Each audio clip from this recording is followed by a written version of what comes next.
Overnight, violent crashes between federal agents and protesters in Minneapolis after a federal agent shot a man during an immigration operation. Get away from them! Get away from them! According to the Department of Homeland Security, a federal law enforcement officer shot a Venezuelan man who they say fled a traffic stop and then attacked the officer, adding that the officer fired to defend his life, hitting the man in the leg. The department also saying 2 other people assaulted the officer with a snow shovel and broom. The injured man is in custody. He and the officer were taken to the hospital. But I do have a message for our community, for our city, and I have a message for ICE. To ICE, get the fuck out of Minneapolis. Let's remember who set the stage here.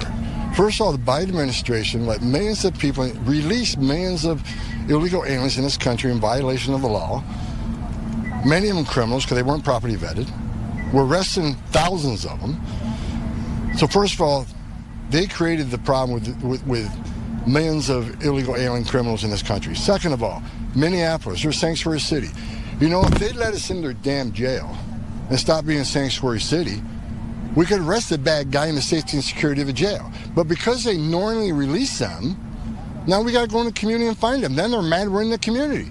President Trump made us promise to American people, we're going to find these criminals and make America safe again. So if they don't let us in a jail, we're going to go in the community. And the difference is, in places that's not a sanctuary, one agent can walk into a jail and arrest one criminal illegal alien.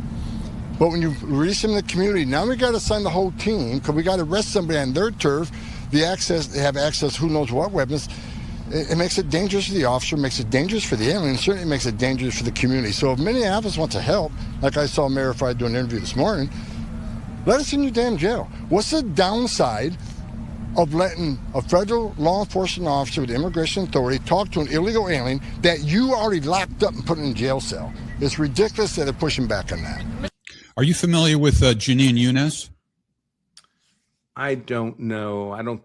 Anyway, she was on The Daily Show last night with Jon Stewart, and she was sort of hinting that this is just some sort of a traffic stop. Let's take a look at what she said. So in this circumstance, but if she's obstructing them, does that then give them the right? Because my understanding is they do have a right to arrest people if they are obstructing them. I expect if this case goes to trial, that will be a litigated issue because Right. the obstruction has to be pretty serious and it has to be of their enforcing the immigration law. No. So just blocking traffic, I would think probably wouldn't rise to that level. But I'm sure, again, if it goes to trial, that will be an issue that comes up. Yeah, I don't know where she got that from, but what do you have to say about that? Well, there's a lot of misinformation there. There's lots of reasons they can make an arrest. First of all, she's just obstructing traffic on the road. That's a crime. You're not allowed to do that. What about shipwrecked crew? Bill's a smart guy. I like Bill. He's a smart guy. Someone was asking me about him earlier today, and I said, I'm disagreeable by nature, just from being a lawyer, and I'm trying to think of a time I've disagreed with Bill, shipwrecked crew analysis, and I can't think of one. There has to be one. I can't believe I've never disagreed with him, but he's reliably on the mark.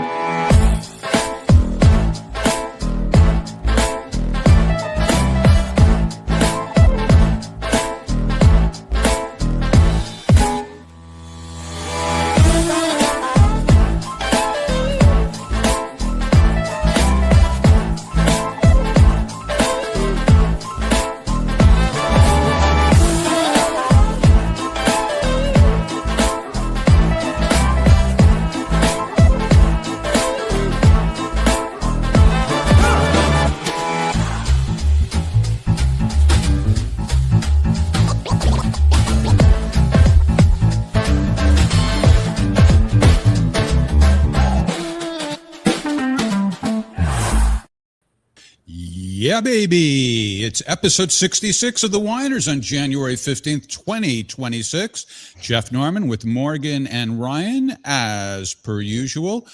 And tonight, our special guest is Bill Shipley, a.k.a. Shipwrecked Crew. I feel like there's barely any need to introduce you after you got that great introduction from Mr. Branca in the opening video. That's quite a compliment he paid to you. But let me just add that Bill is a former federal prosecutor, and he's now a criminal defense attorney. And he is of some renown for various things, including that he represented a whole bunch of January 6th defendants. And I think that was pro bono or at a reduced rate. Am I right about that, Bill? Yeah, pro bono, low bono, arranged it so that we had a public funded legal defense fund that allowed me to, in effect, take anybody's case who needed a lawyer without regard to whether they could pay or not. It was supported by members of the J6 community that contributed to defray my costs so that the dog got fed and the lights didn't go off.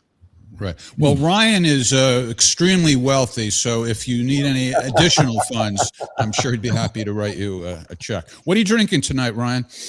So what I'm drinking, it's pretty good. I will say, just to reference what Branca said there a minute ago about being disagreeable.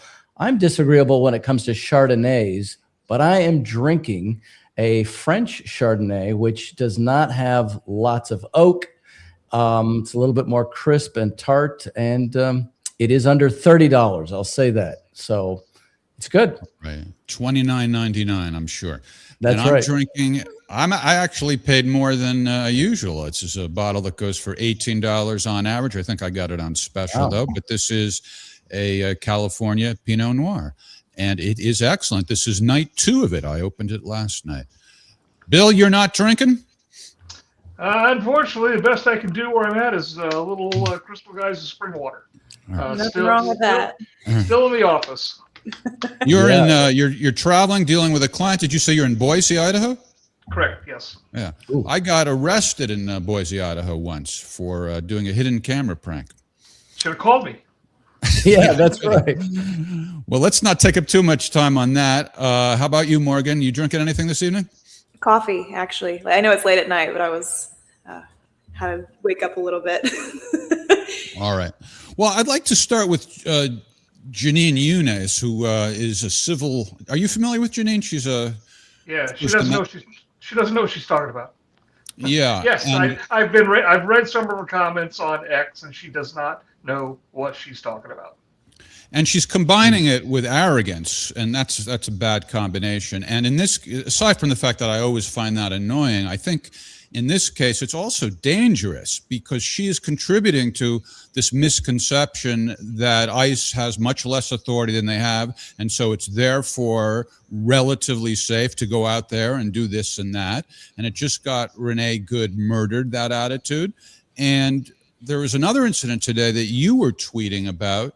With this kid who got, I think it was shot with a rubber bullet. The kid who was blinded. Is that what happened? Mm-hmm. Yeah. Non-lethal round in Santa Ana, California. Right. Let's take a look at that.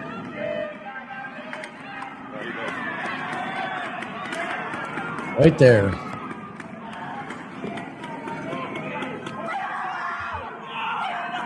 Let me just kill the volume here and we can talk over. Do you know what happened, Bill, that precipitated this? It was a protest down in Santa Ana, and one person did something that they went into the crowd and grabbed him and pulled him. That's the kid that got shot right there. But they were extracting one individual from the crowd, placing him under arrest, starting to drag him away from the line of protesters, and then 4 or 5 basically started after the police to follow them. One of the other 3 or 4 officers was using a device for non-lethal munitions, and I looked at it pretty closely. I don't think it was an aimed shot. I think he was just firing in the direction of the crowd, and the kid just he just ran right into it. Well, there also, I was reading a report from DHS, and they said that actually by that point, it wasn't 4 or 5, it was closer to 60 people throwing rocks, bottles, things like that. So even more to the point about that they're trying to do something, and it's like they're getting overwhelmed. And I do think he was hit probably by accident. Yep. So this kid was one of them who was just interfering with the ICE agents while they were trying to arrest somebody else. That's what you're saying? Correct. They were. He 3 or 4 of them came up the stairs and were going to pursue the 4 or 5 ICE officers who had isolated one person and were taking him away to arrest him. And they weren't doing like a immigration action. They were just responding to a protest. I believe that's right. Yeah, I don't even know if that was ICE. It might not have been ICE that did that. That might have been some other. Oh. All right, well, here's footage of the kid talking about his injury. This is actually hard to watch, and I don't want anybody to get the impression, I think I speak for everybody here, where I'm not saying, hey, you deserved it, ha, ha, ha. No. It's really hard to watch because I'm imagining myself in this situation, losing an eye or losing eyesight in one eye is nothing to take lightly, but here he is talking about it. Can you tell us about your injuries now and the prognosis? Will you be blind in that eye for life? From what I've heard the doctors say and everyone else, yes, I will be blind for life. They said my globe was ruptured. I had my lower lid was cut up, and they had to take skin from my temple to fix it. There's a lot to it. I don't remember all the things that they said. I have fractures in my skull that they can't fix, and I can't sneeze or cough because it's dangerous too. I remember also when I shot, there was pepper in it, and I had pepper down my throat. It made it hard to breathe for a long time. They pulled a piece of plastic the size of a nickel out of my eye. They said I had shards of metal, glass, and plastic all throughout my eye and behind my eye and in my skull. And they also said that I had a piece of shrapnel metal about a few millimeters away from my carotid artery. And they said it was a miracle I survived because if it got any closer, if it hit that, I would have died that night. Wow. Yeah, I mean, again, close range. If I was told that I can't sneeze or cough because it's too dangerous, I'd immediately need to cough, constantly. Yeah. Oh. I don't know if he means he can never cough or just for some period of time while he's... Obviously while it's healing, but yeah, that is tragic. Wow. So that's why I have a lot of hostility towards Jeanine and people like her who are making people think that they have a First Amendment right to do almost anything just because they frame it as protesting. Well, I don't think that's Jeanine's argument, if I'm not mistaken. Do we have her video that we could play? Well, no, she didn't put it in those words, but she's saying, I'm saying it feeds that mentality. She didn't say it in those words, but if she's saying, oh, ICE doesn't have any authority, that makes people think that it's not risky. And that's exactly how Renee and her wife were behaving. Like they had no care in the world. They didn't think it was risky at all. Do you follow? Well, I mean, I wouldn't say that they don't think it's risky. Hey, dude, we're not mad at you. Hey, don't worry. We never change our license plate. But risk as in, okay, are you getting a charge for disrupting and impeding, a federal agent in their duties versus, force or deadly force? You're being met with deadly force. I think those are two way different things that, But if you flee when you and almost run over a cop with others right around in that vicinity, but necessarily, I think we're all in agreement that the video, it all happens so fast. The cop is walking around the vehicle. She also has 2 other federal agents who are approaching her vehicle from the side. And I think, Bill, you would agree that essentially just fleeing does not mean that a cop can take deadly force on you. I know it's this kind of whether or not this cop felt like there was a threat to his life or another is kind of the ultimate question that will be litigated in the courts. But I think that is maybe, I guess. So that's but am I correct in that assessment, Bill? Would you say that, if someone is fleeing, it necessarily does not give a federal agent or a cop the right to take deadly force? No, there's a long-standing doctrine of the law that a fleeing felon can be apprehended with deadly force. Now, there are limits to that. There are so let me just set this up with a very stark, 2 very stark examples that demonstrate what I'm saying. Let's assume the same exact set of events played out that led to Miss Good's death. Okay, let's take the events as they played out. That's one scenario. Now, in the exact same location, it's 3 a.m. There's no other cars on the road. There's no people in the area. And the officer who fires the shot is by himself, standing on the sidewalk 30 feet away. And he tells her to get out of the car, and she begins to drive away. He can't shoot her then. She's not a threat to anybody. There's no risk to either him or anyone else if she's allowed to drive away. So those are like the two extremes of the scenario, where it would be unreasonable to shoot her at 3 a.m. with nobody else around and she's not a threat. Or unreasonable to use deadly force is what you mean. Correct. Before we go on, excuse me, I just want to say, Morgan, you're conflating two different issues. One is whether or not it was lawful to use deadly force. The other is, should protesters feel entitled and relaxed about behaving in that way? That's the point I was trying to make. No, I'm saying that what I was making the point is that, okay, getting a charge for impeding a federal officer versus understanding that if I do this, I'm going to get shot in the head. Those are two different things. Yeah, I understand your point completely. The point you're making is she might have been told in their training or their conversations with other members of ICE Watch that, look, the worst thing that's going to happen to you, they might arrest you, they'll charge you with disorderly conduct. It'll be something simple. We've got a bail fund worked out. You'll be out in a couple of hours. And oh, by the way, they'll probably never go forward with a court case anyway.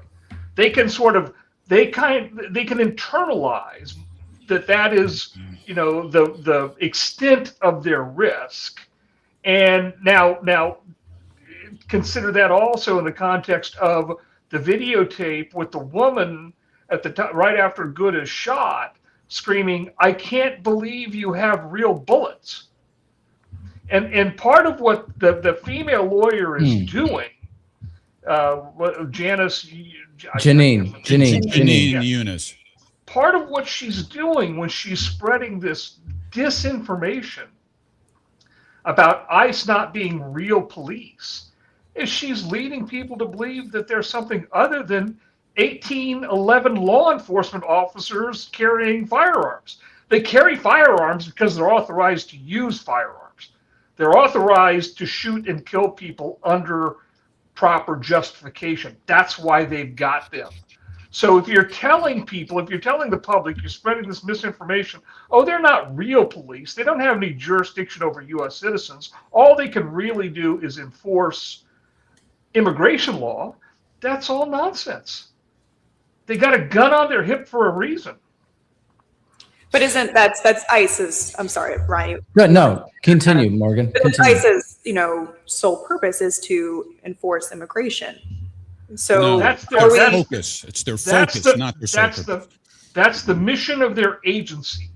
But as every Section 1811 or Class 1811 federal special agent, law enforcement officer, they are all authorized by statute to enforce an arrest for any violation of federal law, any law, in their presence. No limitation. All right. Let's drill down on that, because you said you watched the episode with Andrew Branca the other night. That was one issue where I'm still a little fuzzy. I'm not blaming Andrew. Maybe it's my own fault. But here's. Let me just show you the statute that we're talking about. First of all, let me start with a question. Down below where it says, if the officer or employee is performing duties, blah, blah, blah. Am I correct that refers to only subsection B rather than both A and B? Correct. Okay.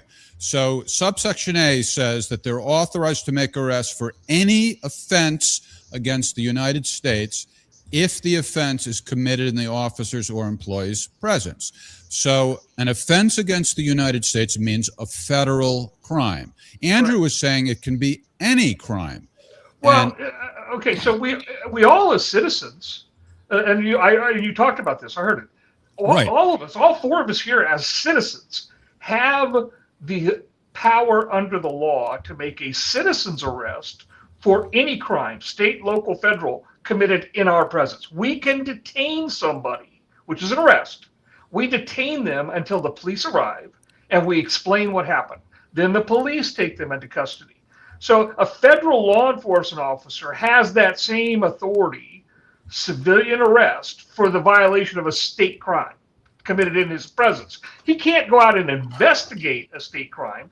He can't go. He's not authorized to go question witnesses and gather documents and do interviews about a state crime, because that's not his purview. But if it happens in his presence, like, let me give you an example. Well, okay, so here's a different example. If a immigration officer witnesses a drug transaction, well, that's a Title 21 offense. That's not an immigration offense, but it happened in front of him. He has the authority to arrest both people engaged in the drug transaction because it's a federal crime. He's a federal officer, and he saw it happen. All right. Let me say two things about that. And I'm just talking about in general. I'm not talking about what happened, because I know the argument is, as far as Renee Good is concerned, is that she did commit a federal crime. But I'm just talking about, what about when there isn't?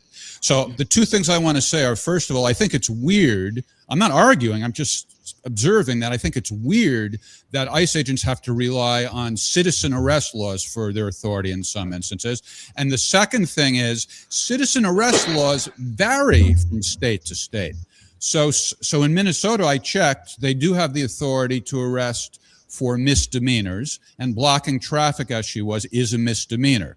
So even if you're going to make the argument that it wasn't a federal offense, they could have used that authority. But I'm pretty sure, Bill, in some states, it has to be a felony to make a citizen arrest. So if I'm correct about that, wouldn't that mean that ICE agents actually don't have authority to make arrests for misdemeanors in some states? Well, it would depend on the extent of a citizen's authority in a given state as authorized by statute to make arrest. Yeah. Isn't that weird, though? I mean, shouldn't they be able to make arrests for misdemeanors? Not necessarily, because remember, the general police power is under the 10th Amendment, belongs to the states. There's no federal police power. The federal statutes are all premised, most of the federal statutes are premised on offenses against the U.S. government or offenses happening under the Commerce Clause, where commerce between and among the states is impacted in some fashion by the conduct that Congress makes illegal. So, for example, a drug transaction is a commercial transaction, and Congress has said we're outlawing those commercial transactions. We're making it illegal to sell certain kinds of drugs, and so it's a Commerce Clause authority that gives them the authorization under the Constitution to make illegal drug deals illegal. All right. So Renee Good, I'm pretty sure you believe, was violating this federal statute. Am I correct? As we talked about, I'm using a phone, so it's kind of small. We're talking about 111, Section 111. Yes. That was one of the most common charges in the January 6th cases. So I'm extraordinarily well familiar with Section 111. And in fact, I wrote a long Substack on Saturday that just rocketed around the internet. I think you saw it. An explainer. It was very thorough. It was great. Yeah, and it began with the proposition. This is an important proposition that leads to the shooting. It began with the proposition that when she initiated driving the car in the direction of Officer Ross, she committed the crime of aggravated assault on a peace officer with a deadly weapon. That contact is not necessary. Assault does not require physical contact. Battery is the act of making physical contact. Yeah, excuse me, but you're talking about part two of the incident. They also need authority to come over to arrest and detain her to begin with, or detain and arrest. Correct. Well, she's parked sideways in the road, and I think the longer video you showed part of, you didn't comment on it, but the longer video showed that several cars were backed up, waiting to get around her car, not just one. Yeah, right. And in that line of cars are ICE vehicles. See, this is the tactic that they've all been trained on. Now that we know that she was actually a member of ICE Watch, and that they had been meeting with other members of ICE Watch and they had received training, what she was doing there is she parked sideways in the road and began honking her horn. That's the signal to anybody around that ICE is here. Go hide. Go into a basement. Don't answer the door. And they use whistles. That's their way to communicate to anybody in the neighborhood who's an illegal alien to run and hide. Right, I killed the audio so you can talk over it, but she's leaning on her horn constantly right now. Yeah. And she's not doing it just for fun. That's the signal. And she's and by parking her car the way she has, she left enough room for some people to go around, but she was basically stopping a line of 6, 7, 8 ICE cars. So, Bill, the point though is it's not a traffic violation. No, correct. That's an obstruction of a federal agent. Yeah, it's so disingenuous of Janine to just say that and not even address the fact that what the whole context is. Yeah, Just there's a traffic violation. There's 20 felony obstruction statutes under Section 1512. This probably violated 3 or 4. I haven't looked at it specifically, but Title 18, Section 1512 through 1520 are the federal obstruction of justice statutes.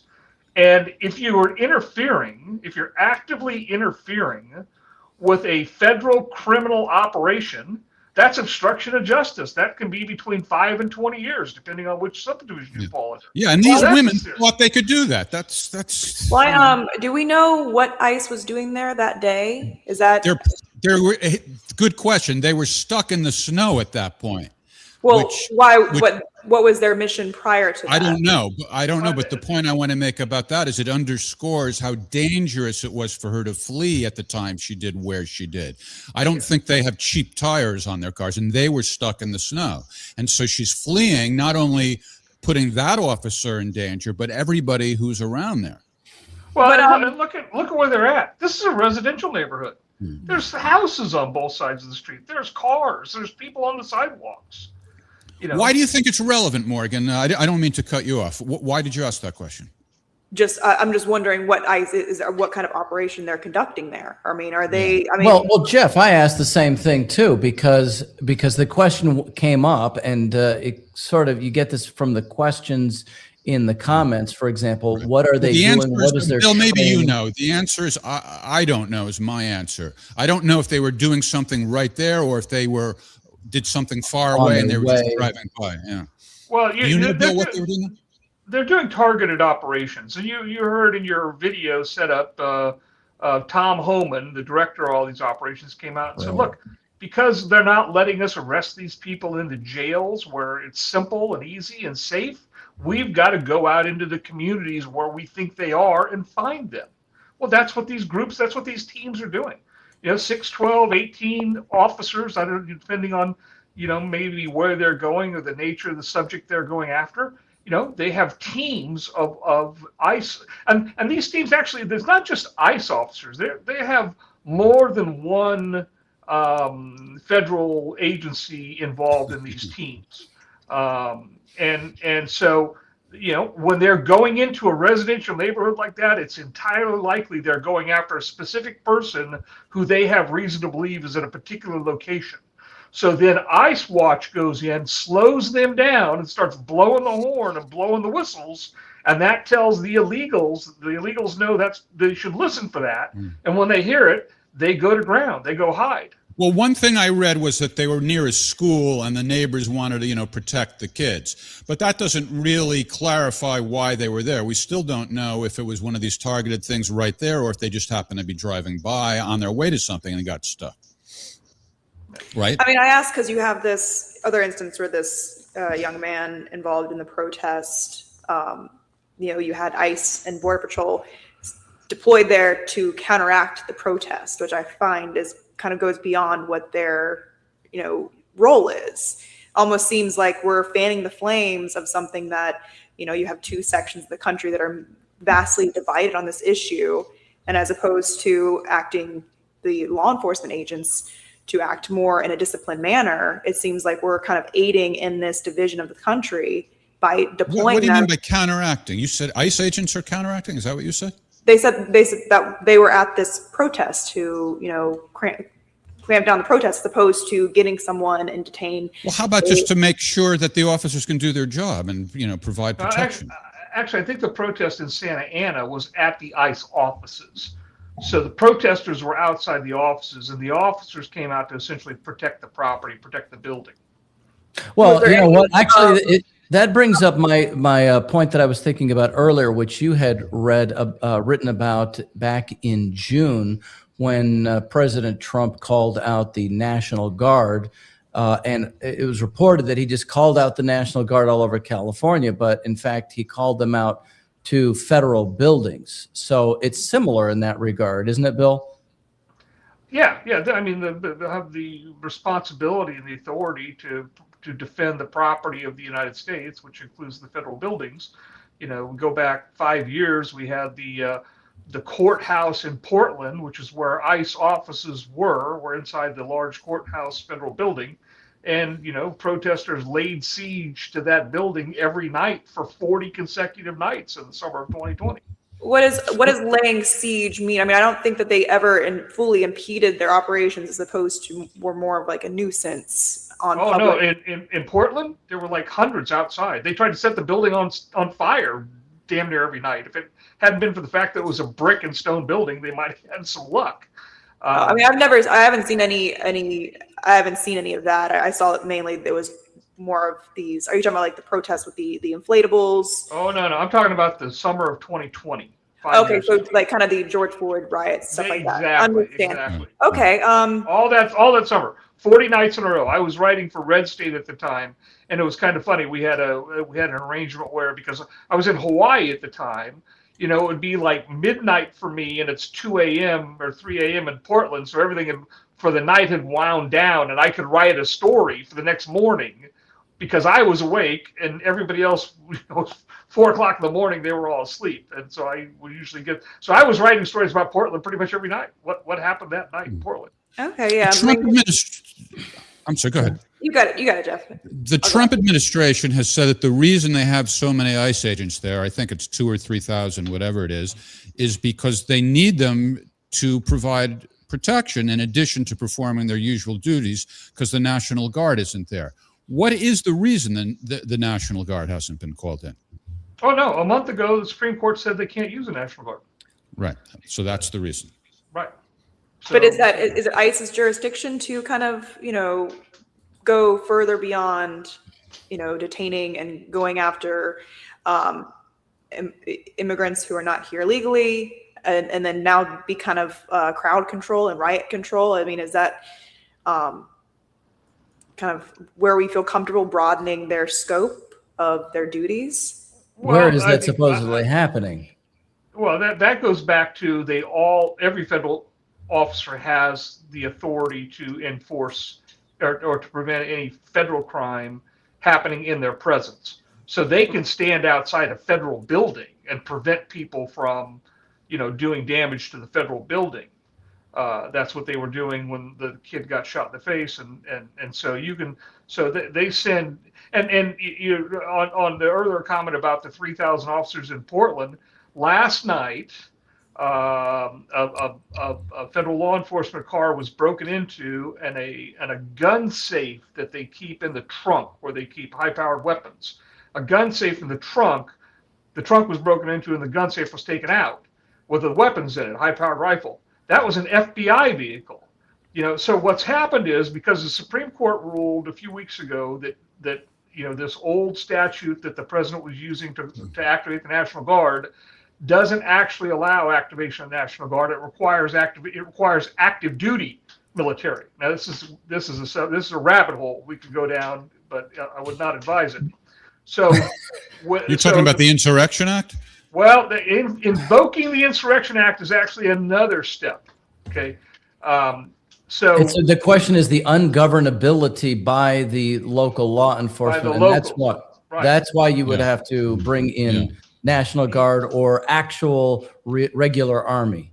Can't bring in the National Guard until he cannot bring in the National Guard until he determines that with the regular army, he can't enforce federal law.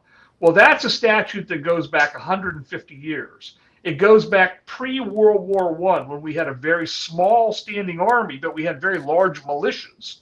Every state had its militia. You had, several million men in militias and a standing army of less than 50,000. But that all changed after World War I, when the Standing Army went to 500,000 and then 2 million, and then the Standing Army became much bigger than the militias, or the National Guard. But because the way the statute reads, the Supreme Court has said the president has to show. So if you think back a long ways, how did the first federal agency was the U.S. Marshal? Okay, there was no second federal agency until the Secret Service in 1919. So law enforcement at the federal level for 150 years was done by the U.S. Marshal, and with the aid of the cavalry. So you use the regular army to assist the marshal in enforcing law. So this old statute talks about using the National Guard, but only if you can establish that the law enforcement, which was at the time the U.S. Marshal, and the active duty military, which was at the time like the cavalry, were not capable of enforcing federal law. Then you could bring in the much larger National Guard or militias from the states to assist. Right. Well, in the modern world, basically what the Supreme Court has said is the president has to show that he can't enforce the law with the FBI and the 101st Airborne. If you can't enforce the law with the FBI and the 101st Airborne, then you can bring in the California National Guard. It's a situation where Congress needs. But Minnesota could call them, right? The governor of Minnesota could activate them, or no? He could if he wanted to, but he won't. Right. Yeah. So, Morgan, you say, do we feel comfortable with ICE doing it? Well, apparently it's necessary, which brings me back to Tom Homan and his point concerning the locals not letting ICE agents to come into jails. Usually, even when somebody has a bad reason, we know what it is, but I've never actually heard the reason.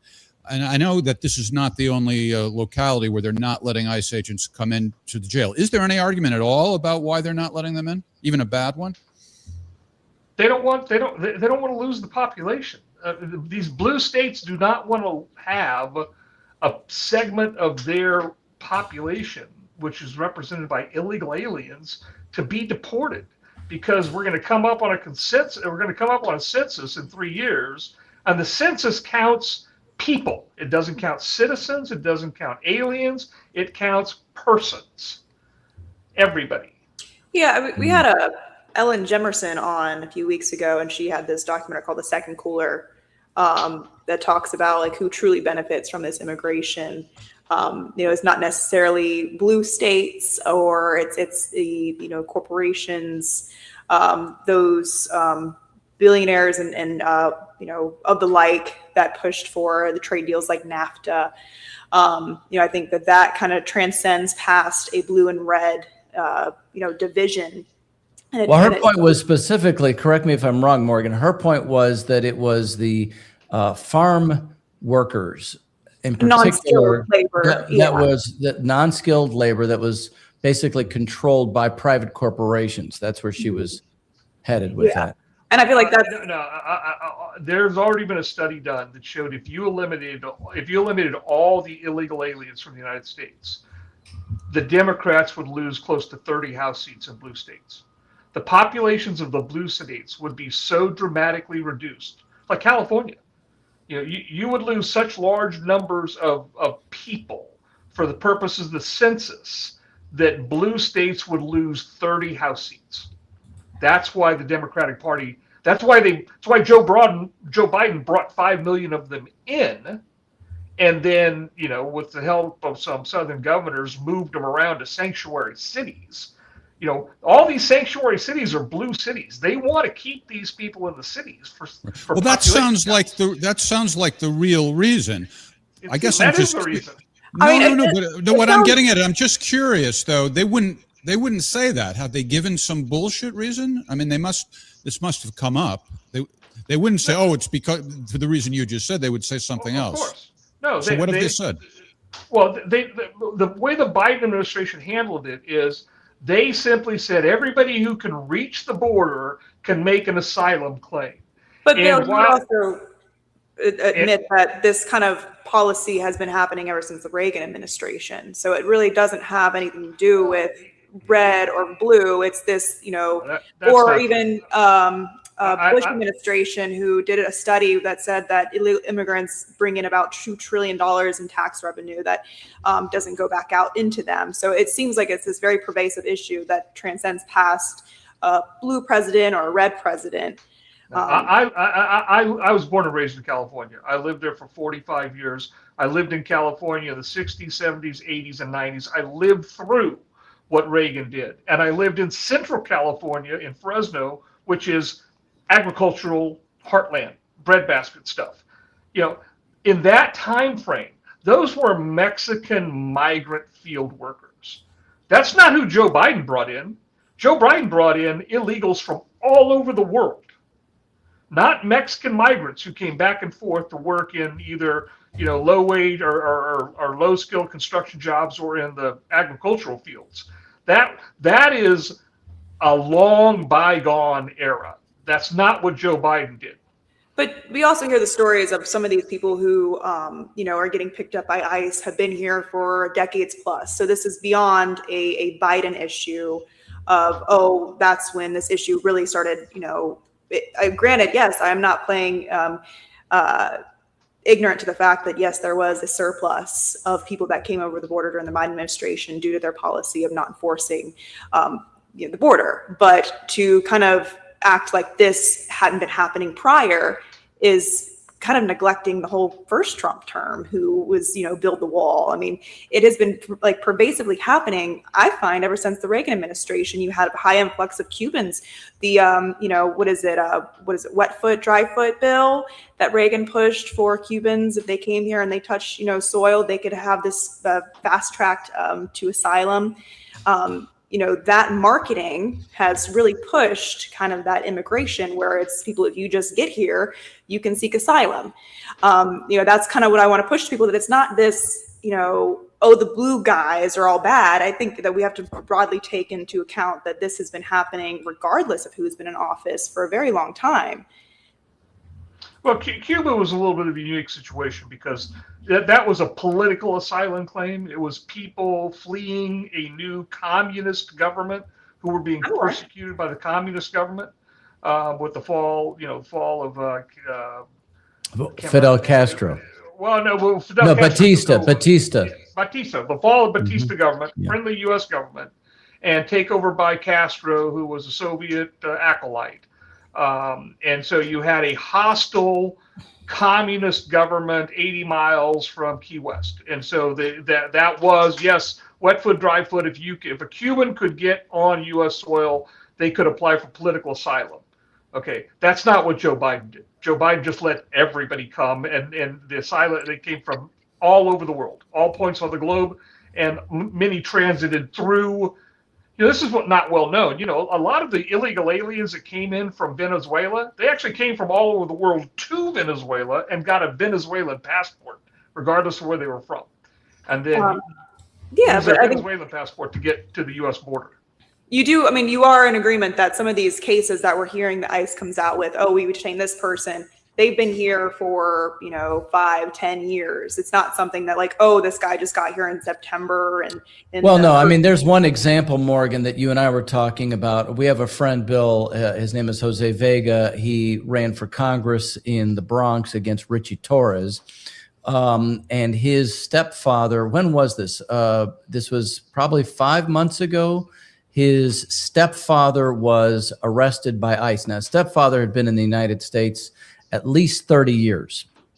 And as of now, I think he was taken to Arizona to be detained. And now he's in El Paso. He signed a month ago, he signed a self-deportation document. So I think that's what Morgan's talking about, people like that, versus what you're talking about seems, which is a good question, because I was going back and looking at how Obama had done more deportations than any other president in 30 years. So what is actually going at this? You're saying it's just about census and elections, just pure politics. Trying to keep them here, having allowed them to come in the first place, and trying to keep them here is about population numbers. Right. Now, I agree. She raises a good point. We're talking about two completely different classes of people here. We're talking about illegal aliens that have come in the last 5 or 6 years, and we're talking about people who have been in the United States for years and years and years, never took the time or had the ability to try to adjust their status. And who so also, you just, could say, have contributed to the United States for 30 years. Well, but I have a point of view on this that I don't hear very many other people express, but to me it makes a lot of sense. There are people in countries around the world waiting in line to immigrate to the U.S. lawfully. They're following the rules. They've filled out their application. They're sitting in their home country. They're waiting for their visa. And the people that you're talking about, like Morgan just mentioned, they jumped the line. They cheated to get in. Why should they be allowed to stay while the person who's obeying the rules is still sitting in Mexico or Honduras or Venezuela or Colombia? Yeah, I mean, I would say another thing that I personally have objection to is this new kind of taking up and detaining people, DACA recipients, children who had came in. I don't think that's happening. I think that's BS. I personally know someone who is a DACA recipient who has been in a Texas facility for about 5 months. Then he either left the country and forfeited his DACA status at some point. And a lot of them don't realize that. If you're qualified for DACA and you leave the country, you lose your DACA protection. You can never get it back again.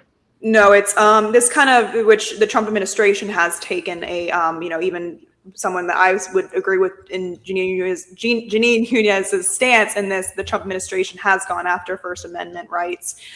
This DACA recipient has been his vocal objection to what's happening in Palestine is what got him in this detainment facility, which I object to. Well, his problem is he doesn't have any status. DACA is not status. DACA is just protection from deportation. It doesn't give you any lawful status. It just puts you sort of at the end of the line for being deported. But when he did that, he forfeited the DACA status.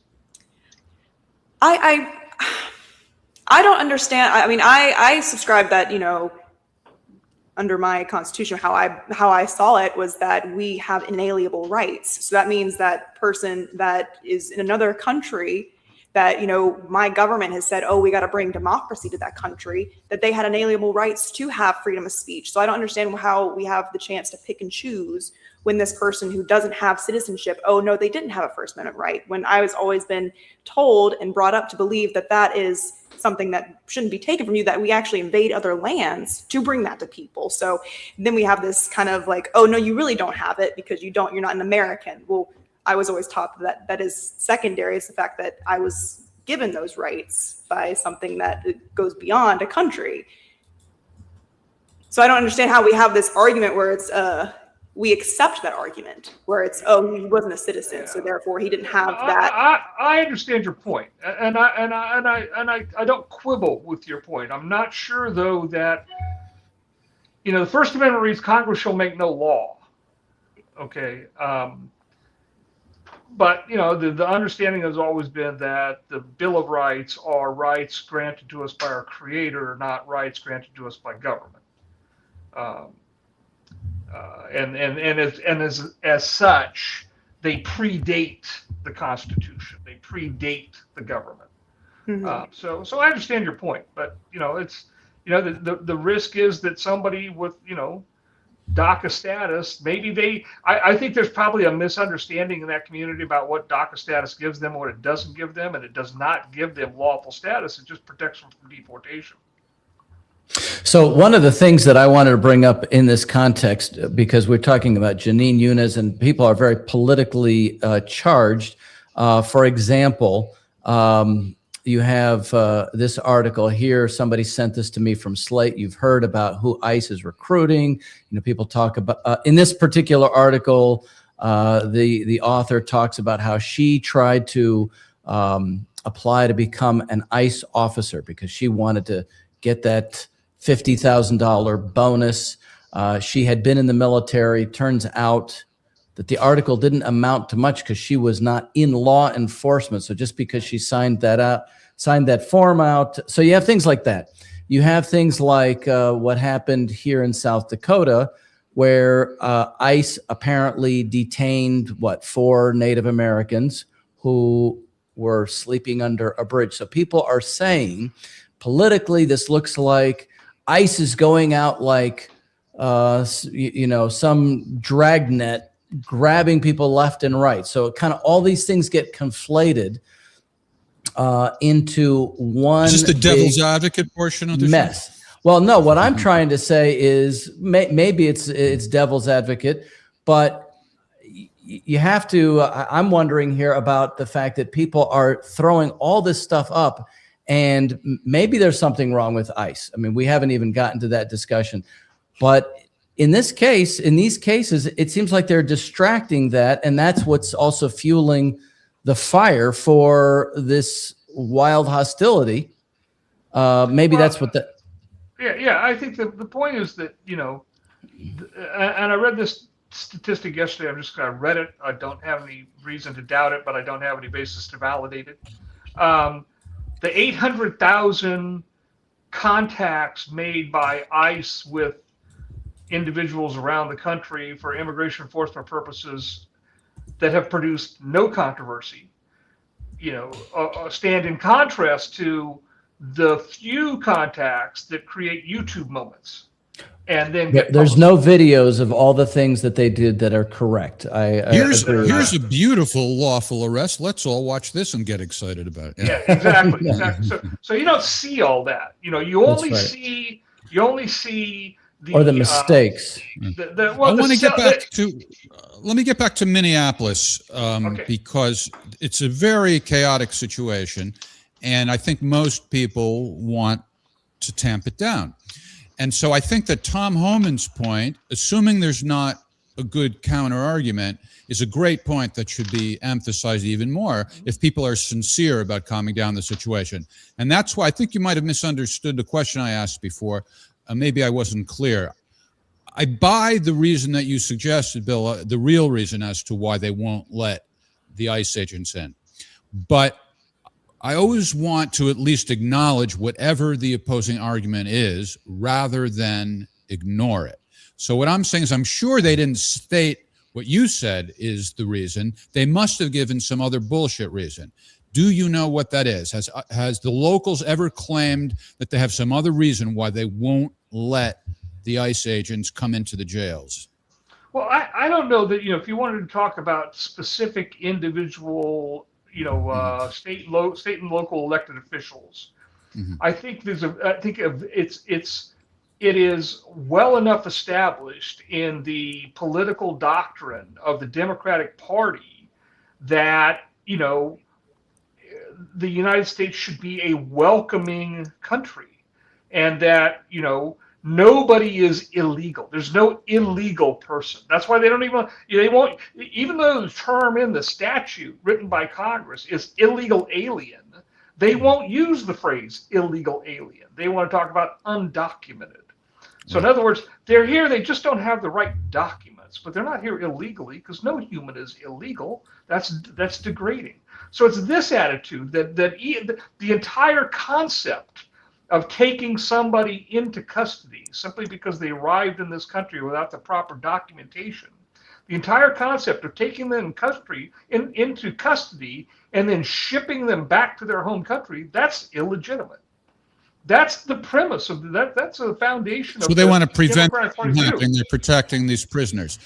So how much of a factor is it? Let's say, let's just take Minnesota, stick with that as an example. Let's say they were allowed to go into the jails. How much of an effect would that have?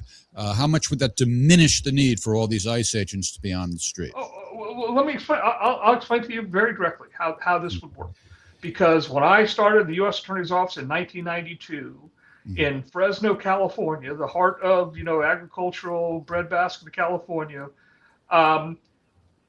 the first thing you did as a new prosecutor is you spent 6 months doing what we call 1326 cases, illegal reentries. They were illegal alien cases. That's what you did for 6 months to sort of learn how to do your job. And the Border Patrol, every Monday, the Border Patrol would show up with 20 new arrestees who just came out of California state prisons. They were illegal aliens who had committed a crime that landed them in California prison. They would get notified by the California Department of Justice that, we've got this list of guys who are illegals that are being released on Monday. Do you want to come get them? Border Patrol would drive over in a van, pick up the 20 of them, bring them to the federal courthouse, and we'd do the paperwork and process them. That's how simple it is. So it's low-hanging fruit, so to speak. But Right. my question is, how much low-hanging fruit is there in these prisons? A lot? Hundreds of thousands. They can, and this is the point Holman's making, is look, the President Trump campaigned on getting rid of criminal illegal aliens. If you gave us access to the jails where we could find the criminal illegal aliens, those guys would be at the head of the line. We wouldn't get to the people in the community that have been here 20 years have been, because we wouldn't have to go look. The point Holman and Kristi Noem and the president made early on was, look, if you force us to go into the community and find these people ourselves, when we go into a house and we find the person we're looking for, and they're living with 6 other illegal aliens, we've got to take everybody. We can't just take the one we're looking for because they're all illegal. By law, we can't turn a blind eye to the others. Everybody has to go. Whereas if we were finding them in the jail, we would walk out of the jail with just who we went in looking for and nobody else. So, Bill, how many people are taken by ICE in that, let's just say, a combination of those cases and then sent back to their country versus self-deportation? Because we now have record self-deportation at this point. I haven't followed the numbers too closely. I think the last one I saw was something like 1.6 million self-deportations, some of which are a large portion they can track using, they're offering them $1,000 in plane tickets. Well, they can keep track of how many people they paid. Now, let me mention something else that I have written about, and I think is a change that needs to be made. If somebody comes into the country illegally and then voluntarily leaves on their own, and then they want to go apply for a visa to come back into the country legally, there's a waiting period. They have to wait, under some circumstances, they have to wait 5 years before they can come back. And in other circumstances, they have to wait 10 years before they can come back. I've written, the Congress needs to revisit those laws. If you want to encourage people to leave and then come back lawfully, you can't tell them they have to leave a life that they've been living for 20 years and stay outside the country for 10. Yeah. I would agree. It's very fair, Bill. I think that's my critique as well. I think when we had Ellen Jemerson on, that was kind of her final tidbit into suggesting some kind of way out. Is we really need to reform these immigration laws so it's easier to actually gain citizenship especially since if you've been here for that long. People who have children who are now U.S. citizens. I mean, it's really kind of gotten to a sticky situation where. You can't really just deport some of these people who have been here for 20 years and they have, children.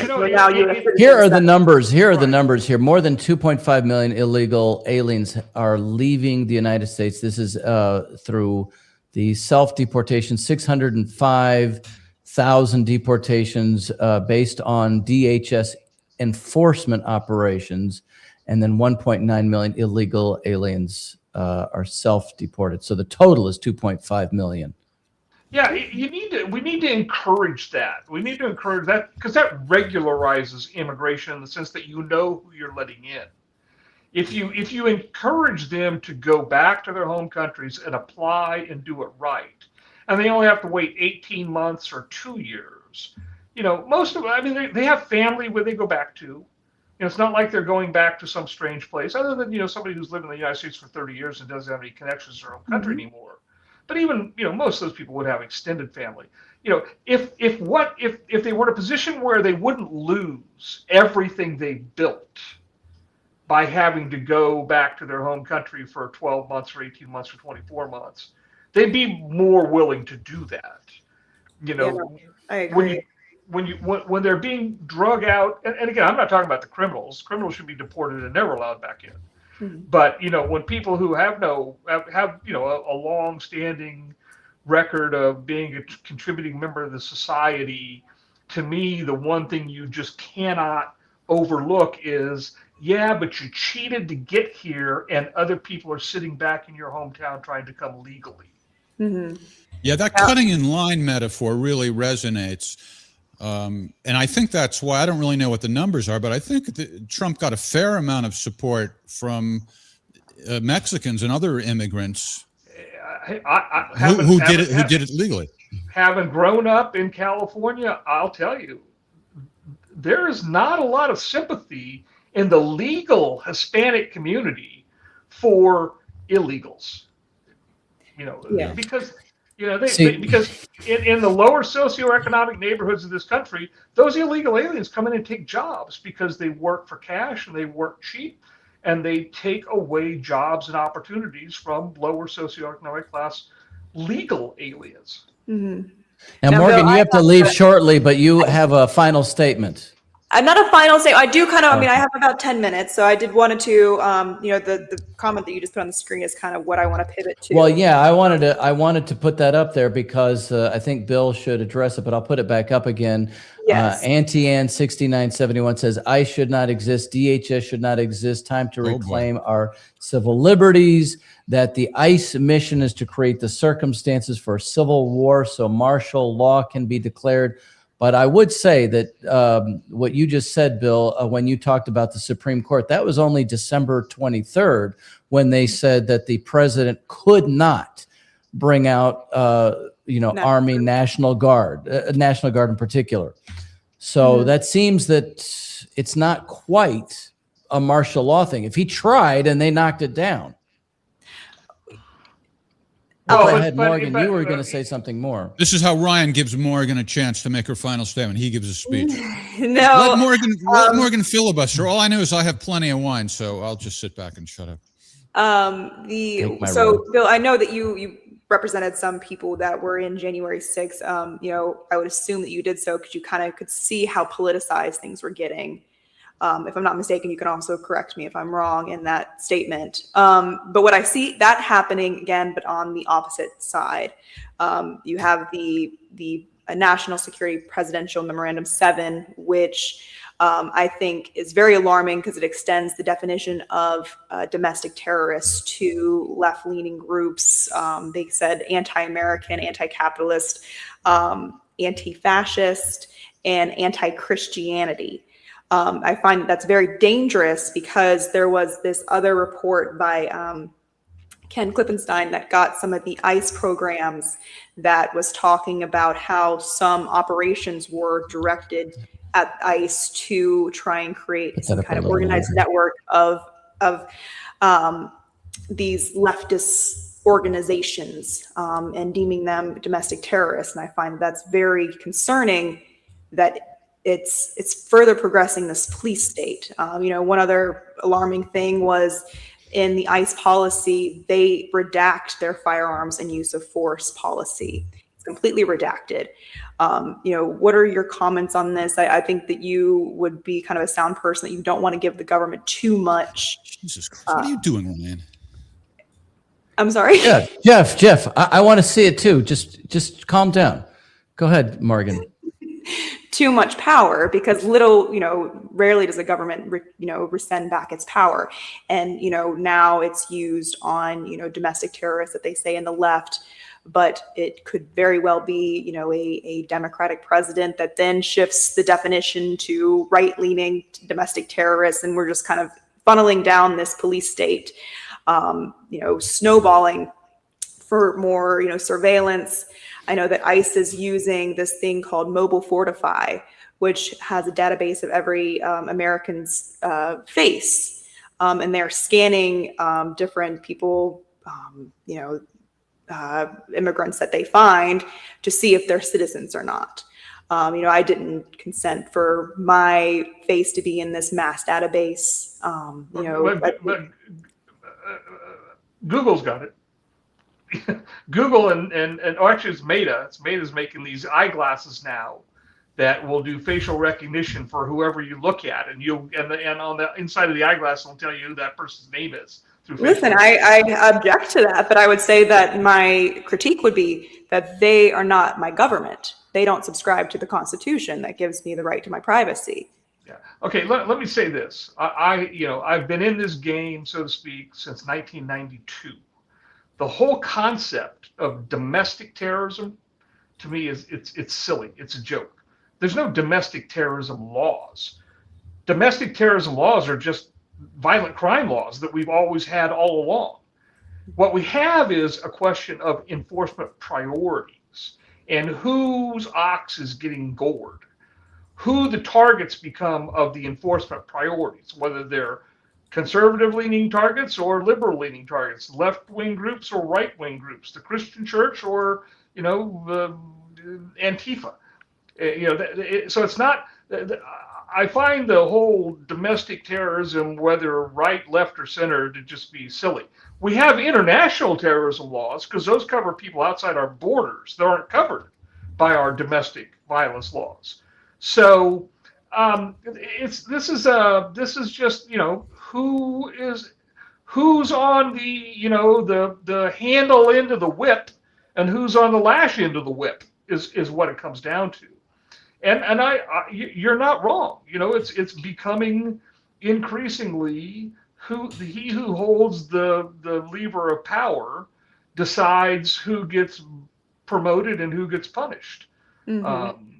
So then, you're agreeing with Morgan? Then there's no difference that each administration keeps taking steps in this direction. Right. Yeah. They're punishing their political enemies. Yeah. But this is nothing really new. This is. It's a little more overt, but it's more overt because the groups opposing the various administrations going back and forth from party to party, the opposition is more overt. And that all kind of started, with Vietnam War protesters. It cycled through from Vietnam War protesters against, the Nixon administration all the way through until now. Morgan's way too young to remember any of that. Are you kidding? She's 62 years old. She just looks really young. So much. Hey, when you mentioned facial recognition, that made me think about that the ICE agents wear masks, and a lot of people are upset about that.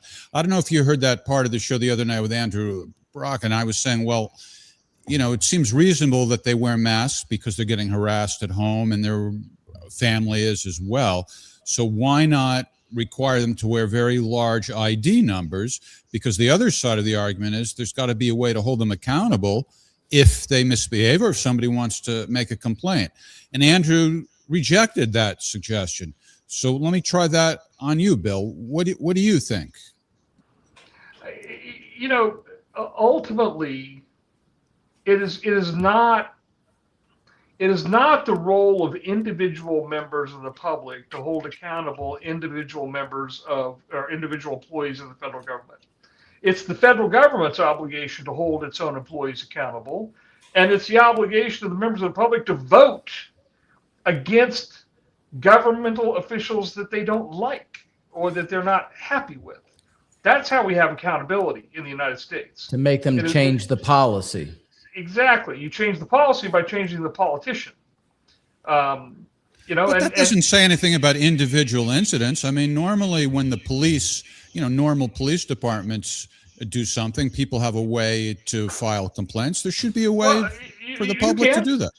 And you can, and you can file a complaint with the appropriate official in the agency. You can identify. But if they all have masks and they pull people off the street and throw them into a car, how are you going to? Because the agencies have records of who did that on that date at that location. There are records of what operation goes where and who's doing it, and they write reports afterwards about who did what.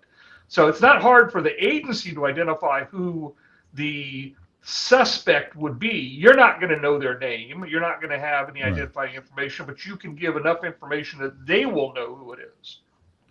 Well, maybe if the several of them are together and you don't necessarily. But let me ask you, what do you accomplish by knowing their name? I wasn't saying their name. I was saying put a number on them or something, just so if you were going to make a complaint and say such and such officer violated somebody's rights, there's a way of making the complaint. Doesn't that seem? Don't they all have badge numbers? They do. They have identification numbers. There you have. That's it, Jeff. Well, you got to They get have really close. You got to get really close to see that thing. Well, yeah. I mean, if you're just looking at the badge, but you ask officers, they generally will give you their name and number. They're just not going to let you show their face. So, I mean, Jeff, the thing is that we're talking about people, or Bill has been talking about people that are paid to go in and cause trouble. That there's probably a smaller percentage of them that are troublemakers, and then you have a larger percentage who feel like there is some injustice to society going on. Well, right? yeah, but So- I'm trying to strike a balance. That's why I say I think it should be okay for them to wear masks. There's a good reason.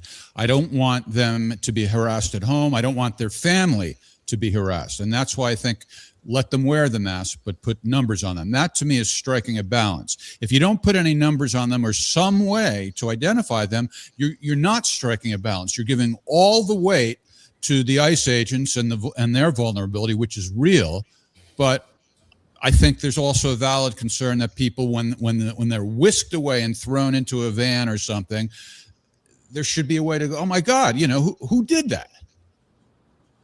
I just want to cut in. I have to leave, but it was a pleasure speaking with you. That was also aimed at making Morgan attracted to me by showing that I'm concerned about the people. Yeah, show a little more passion. You might have to get out in the streets. That's right. All right. That's right. Go to Congress. All right. Morgan, you have to go be an activist. Is that what you're doing? Bill, Morgan has been in Congress talking about various policies. So to your point, she's doing what you're suggesting. She's got to go to Congress. Yes. I'm actually going to go see Garland Nixon. So I'll. Okay. Wow. All right. Well, he's practically a member of Congress. Yeah. in the podcasting world, the Congress of Podcasting. All right, Morgan, take care. All right. See ya. Bye-bye. Hey, before you go, Bill, let's talk about a couple of things that are in the news. There are some agents that have been quitting, or prosecutors that have been quitting. I may be conflating two or three different issues here, because I see this here is an objection to prosecuting or investigating Ms. Good's wife. But then I also saw something about protesting that the FBI won't let the locals do an investigation. And there may be one other thing that people are protesting. But let's start with this one. Do you think that it's legitimate to investigate Ms. Good's wife? Okay, so that's, I think his name is Joe Thompson. He's the first assistant in the District of Minnesota. Mm-hmm. That means he's the number 2 guy. Now, and my understanding is, and I don't have any firsthand experience with that office. I don't know anybody there. But if he was the first assistant to the Biden nominated and confirmed U.S. attorney in Minnesota, his politics are not going to be too much different than the U.S. attorney. The U.S. attorney picks his first assistant. Generally, as a general proposition, based on my own 21 years in the Department of Justice, the U.S. attorney and the first assistant have typically worked together in the past. They know each other, they're friendly, they have confidence in each other, and that's how that relationship comes into being. So you would expect that in Minnesota, a very blue state, the Biden nominee to be U.S. attorney would have been a very blue U.S. attorney, and the first assistant would have likely been just as blue, so to speak. So Joe Thompson was the first assistant. Now, he led the investigation, which began in the Biden administration, of the Somali fraud involving the Feed Our Future program, the $500 million child nutrition fraud, which right now looks like a pittance compared to some of the others. So I have seen him do some press conferences. I've been impressed by the way he's handled the subject matter. But if his political leanings are such that he has great sympathy for the immigrant community and the deportations, he's against the deportation policy, as would not be surprising. He just is a member of that other side of the aisle. Then I would certainly not be surprised if he objected to an effort coming out of Main Justice, likely, that he either be part of or assist an investigation into ICE Watch. So we're talking about investigating the group. So it'd be like a conflict, is what you're saying. Well, I think he just doesn't want to do it. He thinks that he probably his view is that that's First Amendment activity. They have the right to protest. They have the right to make pests of themselves. Now, in terms of investigating the wife, for lack of a better term, I understand as of today there was never an actual civil marriage. They were just sort of, for lack of a better partner. Let's call her the partner. Yeah. So in terms of investigating her, I think Andrew mentioned this when you guys talked about it. She would certainly be part of a conspiracy if this was an organized effort to, coordinated. One of the hallmarks of conspiracy is concert of effort. So you have multiple people all acting together to pull off a common goal. That's a conspiracy. Well, if the partner was part of it and Good was part of it, and they were working with other people doing the same thing that same morning, the same location, they're all part of a conspiracy. And whoever organized them and trained them and funded them, they're part of the conspiracy. And I think what is happening is the Department of Justice wants to look deeper into who these people are. And it's not just Minnesota. This is happening in multiple states. Happened in Chicago, happened in Portland, happened in Los Angeles. So this is happening in multiple states, and there's a belief, and I'm sure there's, the Department of Justice hoovers up or vacuums up so much information that you guys, the general public, is not even aware of. They have a very good idea who's behind all this stuff. Now it's just a matter of documenting it. It's a matter of doing the investigation and doing the interviews and gathering the records and obtaining the phone records and the text messaging and the emails. All of that takes time. And my understanding is Thompson did not want to be a part of that. And so even though he had been leading this very successful fraud inquiry in Minnesota into the Somali, fraud schemes and a variety of Medicaid and other social welfare funded programs, Pam Bondi fired him. Because I don't have to tell you, Bill, that there's a difference between investigating and making a decision to prosecute. Correct. So, yeah, it doesn't seem to me to be much of an argument against just investigating. That's a pretty...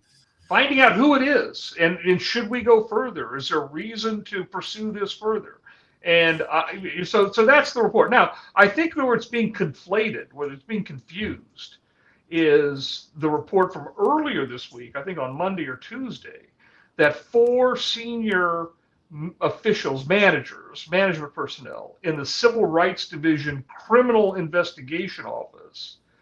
Now, Civil Rights Division has 400 plus lawyers, and they do voting rights, and they do housing enforcement, and they do labor law, and they do all kinds of stuff that are civil rights. But there's one small office, 12 prosecutors, who do unlawful use of force cases. They investigate police around the country for unlawful use of force under Section 242, which is deprivation of rights under color of law. I used to do those cases. I was the civil rights coordinator in one of the offices I was in. So, and so I would work with the Civil Rights Division on these kinds of cases.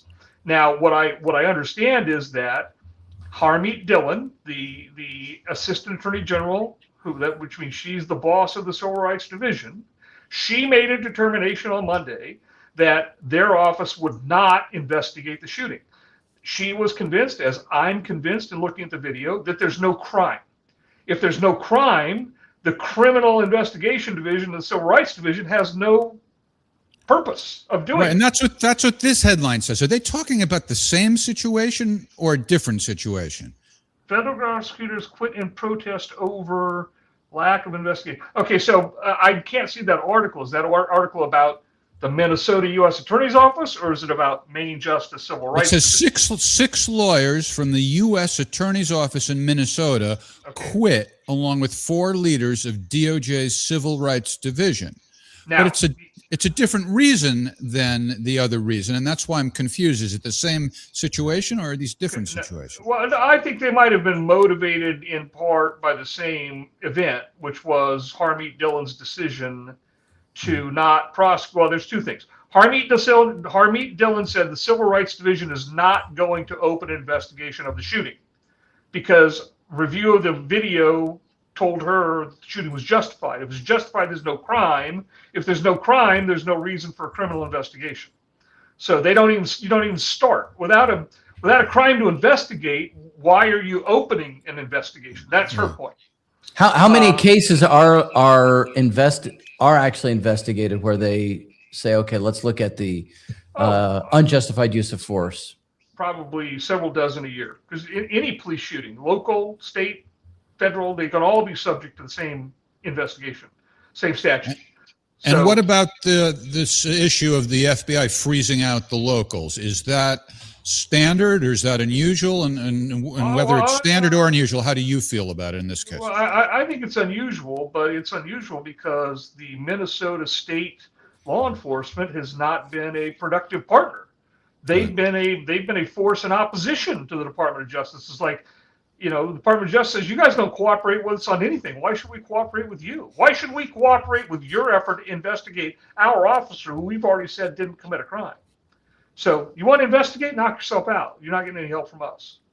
You don't think Keith Ellison is a fine, upstanding law enforcement officer? I rest my case. So you, when you were a prosecutor, obviously you had discretion, like any prosecutor has. Do you think that it might be relevant to factor in after investigating Ms. Good's partner? Maybe she could be prosecuted. Do you think it might be relevant to factor in? Look, this woman lost her partner. Let's not prosecute her. Is that ever relevant? Yeah, I already posted on X that even if you went down that road, if I was in charge, if they said you come out of retirement and go handle this, I would include her as a subject that I'm going to look at. I'm going to look at her communications. I'm going to get her emails. I'm going to get her text messages. I'm going to track down every piece of everybody that I can find that talked to her, that will be interviewed and put up before the grand jury, and gather all that evidence. And I might bring an indictment, but I probably would leave her as an unindicted co-conspirator. I would lay out what she did and how she assisted, but there's no real purpose. Is that to say the fact that she lost her partner is one of the factors that you would consider? Yeah, but the road warriors here, the people out there driving their cars around honking the horns, those aren't really, they aren't the problem. They're the pawns. The problem is the people that are organizing that and paying for it. Mm-hmm. That's who you want to go after. Yeah, and by investigating her, you might get at them, you're saying. Exactly. Yeah. All right, there's one more issue that's in the news today. There was a decision. I think you tweeted about this. There was a decision issued today. What's your take on this? Is this one from the judge? Oh, sorry, I forgot. You can't see it too well. Yeah, U.S. judge to restrict Trump efforts to deport pro-Palestinian campus activists. Oh, yeah, this is the judge up in Massachusetts who the headline always comes Reagan appointee. Yeah. This judge, he's in Massachusetts to start with. So not like he's a Reagan conservative, not in Boston. He's 85 years old, Judge William Young. He's 85 years old. Judge not that young, in other words. Yeah, he's been on the bench for 40 years. He was appointed in 1985 by Reagan. But, in the day, he would have had, before he could have ever gotten nominated, both Teddy Kennedy and John Kerry would have had to say okay. So, consider who Teddy Kennedy and John Kerry are going to approve for the District of Massachusetts, their state, the city of Boston. And Tip O'Neill was the Speaker of the House at the time. So they were going to be able to name pretty much whoever they wanted, and President Reagan was going to go along and give them who they wanted. He was going to get a trade-off for somebody else. That judge is not. Right. He's not conservative. Yeah, but what's the meaning of the decision? What's your take on the actual decision? I haven't read it yet. I've only read snippets of what it's about. But Judge Young has ruled against the Trump administration a half dozen times in other areas. His rulings are, and I guess as I understand it from a little bit, I think he read it from the bench. He came out on the bench with his opinion, and he sat and read it to impress everybody with how. Isn't that what Justice Stevens, I think, did that They do that in the Supreme Court from time to time. You consider that showboating? Yeah, a dissenting justice will read their dissent from the bench. I don't put a whole lot of stock in much of what a lot of these district court judges do. It won't last very long. In fact, there's a great opinion came out of the Third Circuit today that basically told a judge in New Jersey You have no jurisdiction in immigration cases. Congress took it away from you in the Immigration and Nationality Act in 1996. There's what's called a jurisdiction stripping clause. It said the only judicial review of immigration matters is in the circuit courts of appeal. District judges have no jurisdiction. So I don't think this will last long. The problem is judges like Judge Young or Judge Zenas in Maryland or a handful of others, they don't care about the jurisdiction stripping. They're going to keep doing it until the appeals courts reverse them. And their attitude is, well, if the appeals court reverses me, well, that's why they're appeals court. I don't care. Okay, so I may be overlooking other questions, but I see one question from a member of our audience directed to you, Bill. Shipley, that's Mr. Shipley to you, Auntie Anne. A little respect, please. How do you feel? How do you think a bad policy or government action should be effectively protested? Not red or blue protest, just protesting the fascist thuggery of the government. Stand along the road with a sign and a whistle and yell and scream and do whatever you want, but stay out of the way. Well, think about the civil rights. I think civil rights with Dr. Martin Luther King, they weren't burning things down. They weren't throwing rocks. It was civil disobedience. Civil disobedience. Right. They also weren't bothering people that had nothing to do with the sin they were protesting. Right. Yeah, they weren't attacking. Today's protester, they block traffic. They, annoy people that have nothing to do with the issue. They're just. Right. Rosa Parks would turn over in her grave if she knew what these protesters were doing. And the other thing I would say, not red, not blue. If you don't like the policies being implemented by those who have been elected, is organize on your own side of the aisle and elect different people. That's the problem. This is what what offends me the most here is whether the Democrats and the progressives want to admit it or not. Donald Trump got more votes. He got more electoral votes. He got more popular votes. He ran with this as a central feature of his campaign. I am going to deport millions of illegal aliens that Joe Biden left in the country. He's making good on that promise. They are not objecting. This is not a threat to democracy. This is not thuggery. This is not fascism. This is just a policy they don't like that is being implemented. That's all it is. Mm. Here's another question from Ms. Sheridan in Washington, D.C. How can the people address judges who take their powers beyond their limits? How can the people address this problem? We give judges a lot of independence and a lot of power, and something that I try to, I have been a courtroom lawyer for 35 years. That's how I've spent my career going in and out of courtrooms. And I have spent almost the entirety, and I mean 98% of my time, 98% of my practice in federal courts. I don't do any work in state courts. And so I am in front of these federal district judges constantly and have been since 1992. What I will tell you, this is what a lot of people don't appreciate. There are 675 district court judges that are thereabouts, and there's like 220 appeals court judges. 99% of the decisions made by a district court judge, and remember, he's a single judge in his courtroom. He does everything by himself. There's no multi-judge panels at the trial court level. 99% of the decisions he makes are never even reviewed. Okay? Very little of what he decides actually ends up in the appellate court, and very little of what ends up in the appellate court ever gets reversed. So now this is a bit, in my view, it's a bit of a curse that over time these judges come to live with, which is nobody ever tells them they're wrong.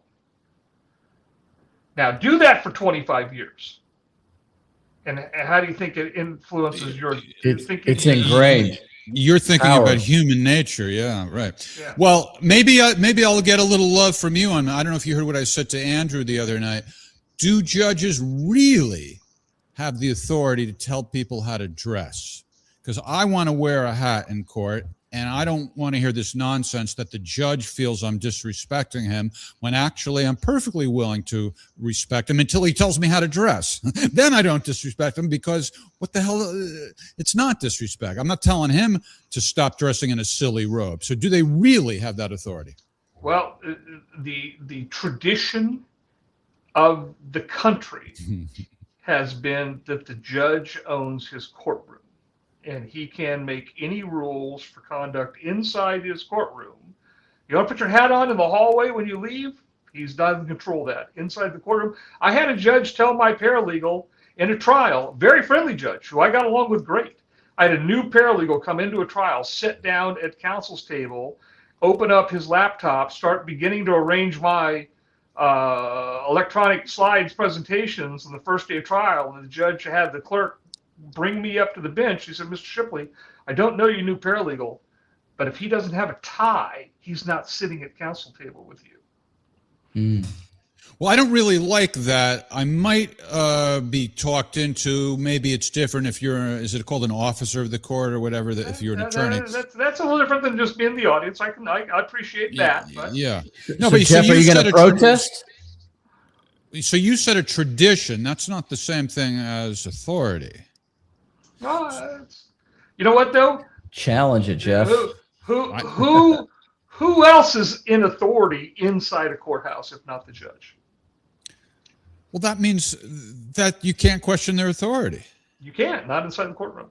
Well, you seem happy about that. This disturbs me. I'm just, is it a battle worth fighting, and what will be won? Maybe not. But let's say I refuse to take off my hat, so he might hold me in contempt, and then what happens? I get or he has you removed from the courtroom. He'll just have the bailiff escort you from the courtroom. All right, and then I go to a higher court, and it goes as high as I can take it. How should ultimately it be decided? Probably that the court will uphold the authority of the judge to manage the affairs inside his courtroom, because once you take one thing away, you establish a basis for other people to chip it away for things that are important to them. Slippery slope. So not based on whether it's reasonable, just based on you just don't go down that road. Oh God! The other reason I hate it is because I'm working for. I just got a summons for jury duty. So I work for free. So on top of that, they're going to scold me about what to wear. All right. That's why it's come up. So are we out of time now, or you got one more question, or you got to go, Bill? No, I can do another question if you got something. Okay. I can't read them though, so you need to read them to me. So. Okay. I see something from Pirate Smurf here. There's a basic rule in law enforcement to never stand in front of a moving vehicle. That ICE agent broke those simple rules years ago. Whatever years ago means. I don't know what he's talking about. Maybe he means that it's an old established rule. Uh-oh. What happened to Bill? Did his Bill? Your video disappeared. He was using a phone, but maybe his phone was on a battery. I'll answer that and see if we get Bill back. Bill, can you hear us? No, I'm going to guess that his phone, he was just using a phone on a battery. Well, could be. All right, it wasn't plugged in. Let's take him down there, and then if he comes back, we'll see it and we can bring him back in. Yep. Let me tell you my understanding of that. I know I'm not a lawyer, but Bill's not here, so. Right, here comes Bill. Hold on. Here he is. Oh, here we go. Hold on, Bill. Let's see here. There you are. Can you? Okay, I can hear you. I've lost my headphones, but I can just hear from the microphone on the phone. Your phone went sideways. Can you tilt your phone back the other way, Bill? No, I didn't turn. Now you're upside down. I had a call come in, and the call. I don't know what the call did, but. The call knocked you out. Turn your phone vertically, then. Turn your phone one more time. You're sideways now. All right, I got it. There you go. Just leave it like that. Okay, so I just wrote about this today, about the car thing. Is this an FCC controlled program, or are we free to? Oh, you can swear if you can use the expletive if you want. That whole thing that is being peddled by people who have no idea what they're talking about. Let me tell you exactly. Pretty salty language, sir. I don't know. Exactly what an FBI agent with 20 years, 25 years, or 28 years experience told me when he looked at that. His first reaction was, that guy's got to move from the passenger side to the driver's side, because where he's at there when the second agent approached, now you're in a crossfire. What if that second agent observed a firearm and had to pull a gun because of where Officer Ross is in a crossfire position? He is now impeding the decision making of his partner on the other side, who doesn't want to shoot him. So the first reaction the FBI even said is, you can't stay there. You have to get around the front end so that if there's a need to draw a gun for any reason, you're not shooting at each other. So this idea that, going around the front end, first of all, it's a stationary vehicle. You don't move in front. Did the officer make himself vulnerable? Yes. Okay. But you can only go around the front or go around the back, and the car can go both directions. And they also said multiple times to stop and get out of the car, turn the car off, get out of the car. Now, actually, the opposite, I think, is more of a consideration, because when he was doing that, he had no reason to believe that his partner was going to come and start to arrest her. No. Yeah. I think the point is, beforehand, they were already seeing that there was going to be a problem. And so they were saying, get out of the vehicle. So they were moving in position, is what Bill. I actually don't think, I think Officer Ross, the shooter, I don't think he intended to get her out of the vehicle. Remember, he started the vehicle. It was his partner. Yeah, it was his colleague that did it. He didn't know. Hold on, Jeff. Let Bill answer. The phone. All right, sorry. I'll calm down. They're going to use facial recognition software to identify them later. He gets the license plate on the car. He's just documenting who they are, what they're doing, and then I think he's going to tell her to get your damn car out of the street. It was the second officer who had been further back in line. He had been trapped back in line, and you could see when he came up, I think he got on the passenger side, and he's agitated. He's not happy because this has been holding up traffic. He comes up, goes straight to the door, and tells her, get out of the car. That caused Officer Ross, who at that point's on the other side of the car, okay, now things are changing. This guy wants her, my partner wants her out of the car. I need to get around. Right. One, to assist him if he needs it, and two, to get out of this crossfire position because we shouldn't be facing each other. And so he can't, the longer way around is to go around the back because he's kind of at the by right that front point. wall. Yeah. Right. Yeah. My point is, it's unreasonable to say Officer Ross did something stupid because he didn't know that his colleague was going to come over and detain her. And also he saw that the woman's partner, as we're now calling her, was out of the vehicle. So why would he think that she's going to drive away when the partner isn't even in it? So it wasn't that stupid at all. And he did try to get out of the way, and he almost cleared the vehicle. Yeah, he was sort of at the corner of it. He was sort of at the front corner of it, right? Yeah, and in fact, I don't know if you and Andrew talked about this or not, but you can see exactly when he first realized that he's in peril and she's a threat. Because here it is. You can't see. Can you see this video, or if you get closer, you can't see it at all? You can go very slowly here. I'll point out to you, right? Keep going. Just move the slider. Oh, no, you don't have enough video. Right. That's when he goes back. Hold on, just do it like this. Do it like this. Move the slider. Doing anything. I'm doing it. You got to move the slider manually. Yeah, and he ends up just off the edge of the car. You can see him reach for his gun. Okay, well, when he reaches for his gun, that's his recognition. I'm in danger here. I need to get my gun because I'm in danger. If he had thought he was in danger 20 seconds earlier, he wouldn't have just been walking around the car with his cell phone. He didn't think there was any peril at that point.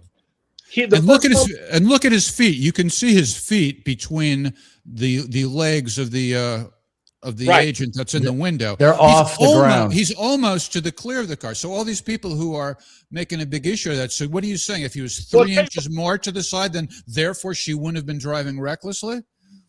Can you bring up my Substack article from Saturday? You have that? I do have it here. So let's see here. I got it right here. Hold on. Take this down. Good work, Ryan. You are on top of your game. What a pro.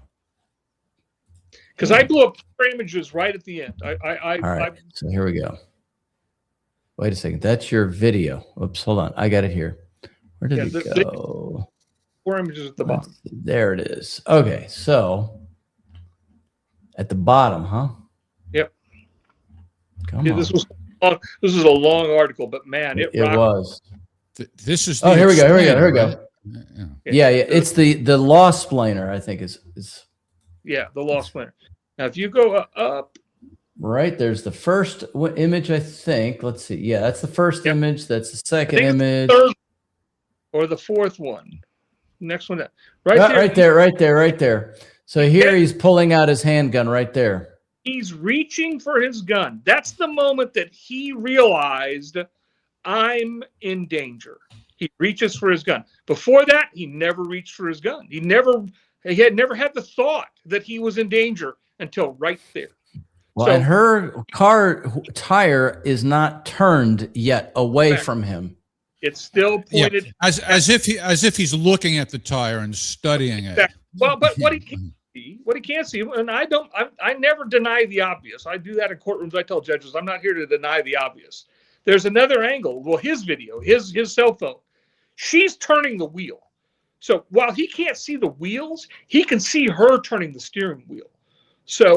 But he doesn't, the idea that he needs to sort of assume that she's going to miss me.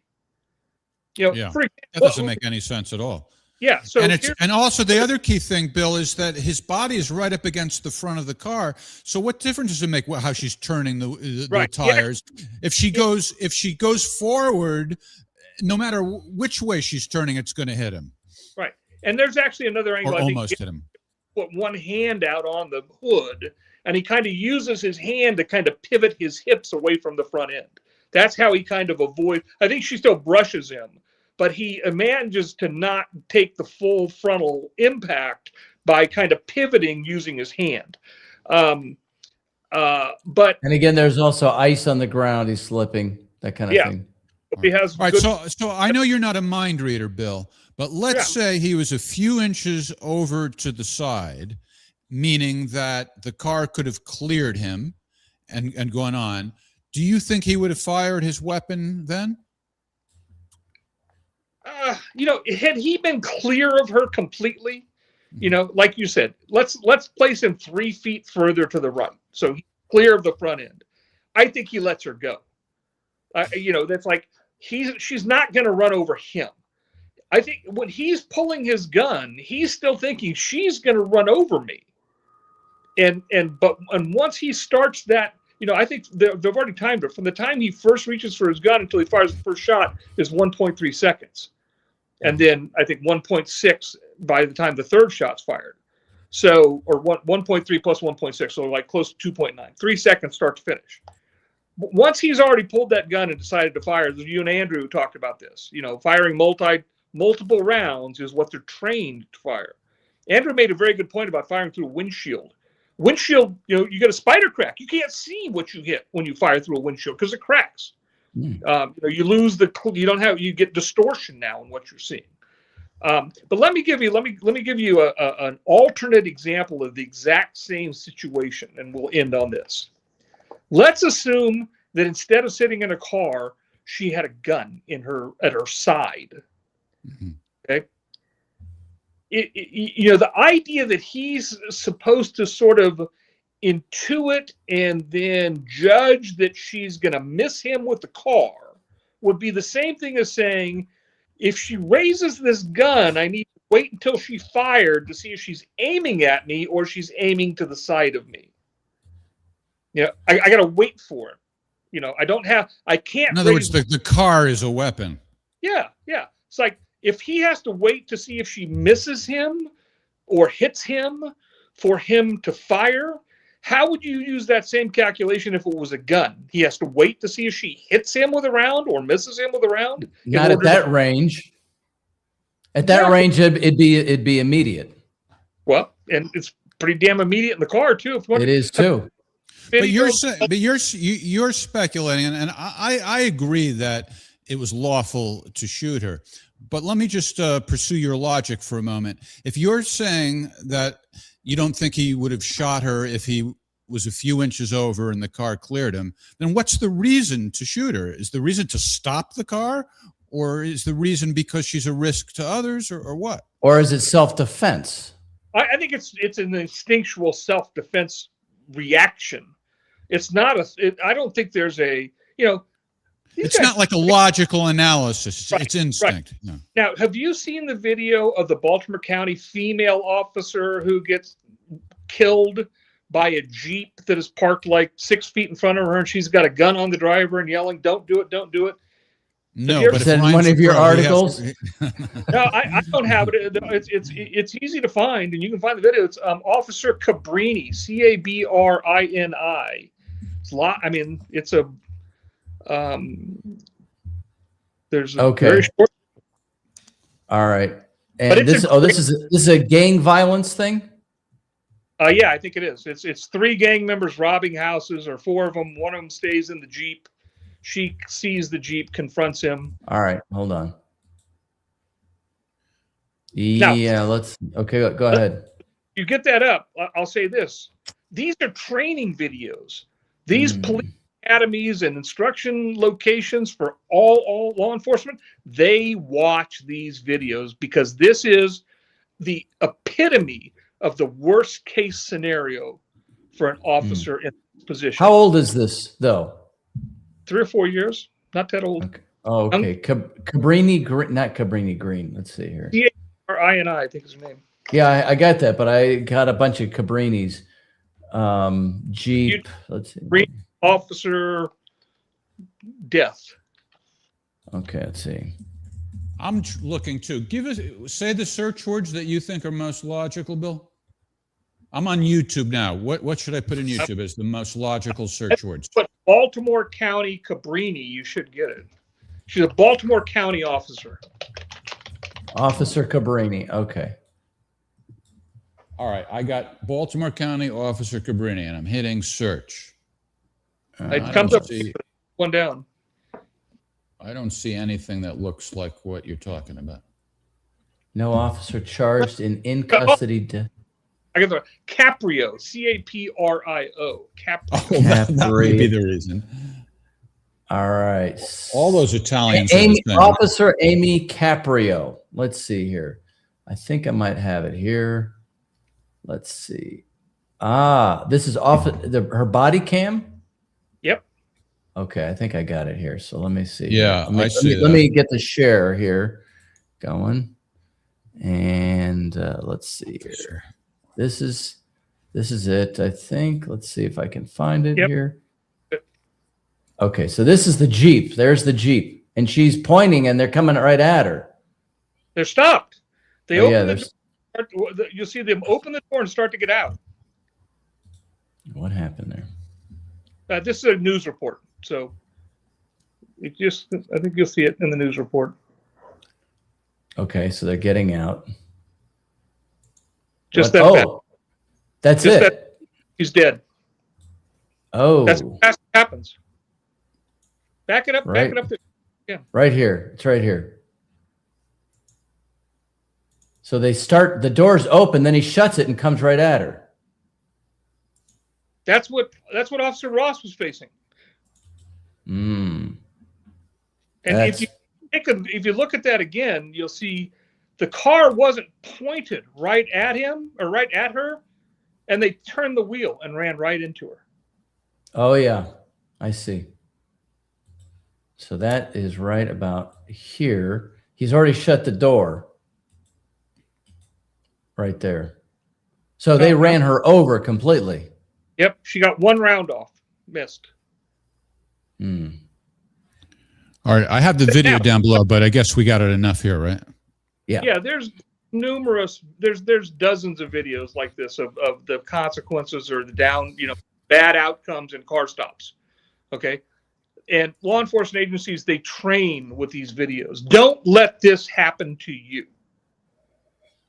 See, again, watch, he shuts the door. So they were getting out, like you say. They were getting out, and then they made a decision not to. Yep. All right. Well, you got to go have fun in Boise, if such a thing is possible. I like this town. I mean, I've now been coming here for several months. I made a few trips. This is a nice little area. Well, I'm biased because I got arrested there. Much bigger than I thought. I didn't realize that basically there's 3 communities that run one next to the other, and it's like almost 700,000 people. All right. Well, have fun. You going out to eat? It's been a pleasure. Anytime you've got a reason to invite me back, I'd be happy to come. Oh, Thank you very much, Bill. Thank you so much, Bill. All the best to you, kind sir. Bye-bye. Take care. All right, Ryan, hold on. We got to go back to this. It looks a little better, I think. That looks all right. Not so bad either. All right. Well, how was your wine by the end of the show, Jeff? Oh, it's good. In fact, I have a little bit more, and I think I'm going to fill up my glass. Oh, how was yours? It was all right. It was all right. How much of your wine did you have? I had maybe I had 1 glass, but filled a little bit more than average, so maybe like a glass and a half. Oh wow! There you go. Oh, Stefan. Usually we argue because this was the loquacious version of the Jeff Weiner show. Yeah, that's what we were loquacious on Tuesday night too. Stefan, we were going at it a little bit. Like I said, Stefan and I have a love-hate relationship. Well, I love him, and he hates me. No. He says there wasn't much objection, so he learned something. I think this was very good. No, Stefan, I love you, and I always refer to our beloved audience, and I do mean it. I appreciate the regulars, and I'm sure there's going to be an occasion for Helen's another regular, Helen Sheridan. There'll be an opportunity to bring him back. Who, Bill? Yeah, Bill. I'm sure there will be. I think Auntie Anne. I don't know Auntie Anne, but she seemed to have no quarter with what Bill was saying. I don't even know if she's on for this last. Yeah, even Morgan and Bill almost. They bonded so much. I thought they may be sharing a summer home or something next year, or this year. Maybe so. Maybe so. She wasn't paying attention to you, Jeff. She was paying attention to him. So there's something about whatever. that. I'm used to women paying attention to other guys rather than me. All right. No great surprise. All right. Well, anyway, thanks, Ryan. Thanks, everybody. It's Thursday, so we'll be back next Thursday. And then on Tuesday, join us for Probable Cause. Wednesday, Ask the Inspector with Scott Ritter, and the Winers on Thursday. Yeah. This is like with all the drinking. Well, was there a lot of drinking on your end, John? I think on your end, Jeff. Well, I already told you how much I had. I know. That's why. Am I slurring my words? Yeah, I yelled at you. I'm sorry that I failed to It's hold my okay. tongue. It's the wine, Jeff. It's the wine. We understand. I know you were inserting all those weird images and then doing it twice. Those were the images from Morgan. Those were Morgan's images. Then they were busy, and they were up for. I don't know. You took it out. You put it back in. You took it out. You put it back in. I couldn't see it. I didn't put it in. I put it back in because I didn't see what those things were. So. All right. Let's not. They were too fast. It's very unprofessional, and I'm more guilty of it than you are. So I apologize. That's right. It's the wine. That's okay. The wine. Blame it on the wine. If in doubt, blame it on the wine. It's the Winers, right? Yes. All right. All right. Take care, everybody. See you next week. Thanks again. Good night. Bye.